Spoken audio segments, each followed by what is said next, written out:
I remember saying at the start of this trip, I didn't want it to take forever. I wanted it to take 18 months to 2 years. I could see something beyond, to return to rock climbing, to return to hanging out with my friends at home, to doing other things. But at this point in the journey, I almost can't imagine doing anything else.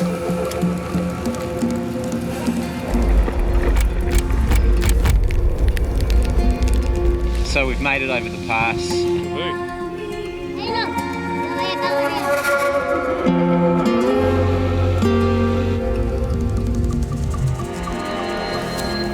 I was born in the UK and my family immigrated when I was about a year and a half old to New Zealand, and we made a family trip back to the United Kingdom when I was 10 years old, visiting the United States on the way and Europe and Singapore on the way back.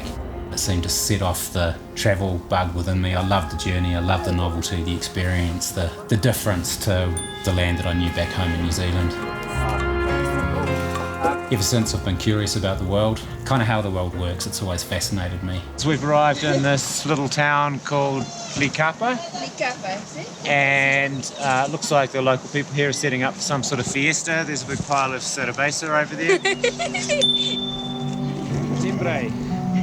Hannah and I are very lucky to be on the same wavelength in terms of the kind of things that we're interested in, the mode of travel that we're interested in. I suppose maybe I have the more grandiose ideas and the bigger picture ideas, whereas Hannah's a little more of a details person. We chose to cycle the length of the Americas because of the inherent beauty and continuity of the journey of cycling both the North American and South American continents top to bottom, starting from Dead Horse, Alaska, which is as far as you can go by land travel in Alaska. Ushuaia is our Finnish destination, otherwise known as Fin del Mundo in Spanish, or the end of the world. It's about as far south as you can travel by land in South America. So every little blue dot is a place where we've stayed the night en route from Alaska to our current location. The journey's perhaps made us more open-minded than we already were and given us, I suppose, a greater patience. But perhaps most interestingly, I find it's increased my empathy for countries and different societies. I find having travelled through so many countries on this journey now, through Canada, through the United States, through Mexico, Central America, Colombia, Ecuador, Peru, I've got a far greater interest in that part of the world than I ever had before. There's nothing better than travel for breaking down prejudices and understanding the world better and learning about yourself and how you fit into that.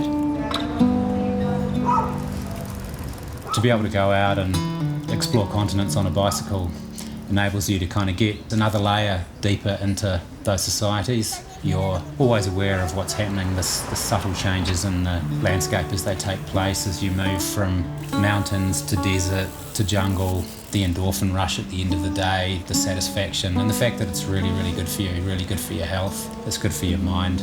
I believe it's the ultimate way to travel.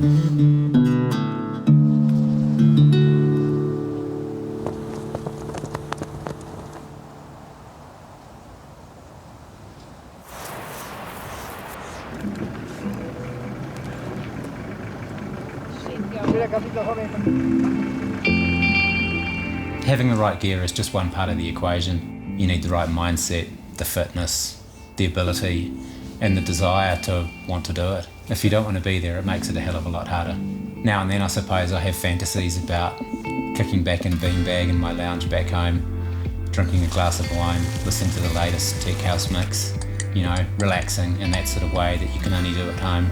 But the longer that we've been on the road, the deeper we go and the more we feel we're within the grip of the journey. The further we go, the more that we see, the more we want to see, the more it seems to increase our wanderlust and our curiosity about the world around us.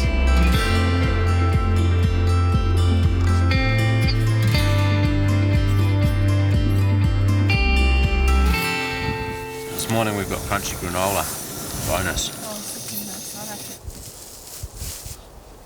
How many handfuls do you reckon? There's more coffee here. Come on. He's so stoked.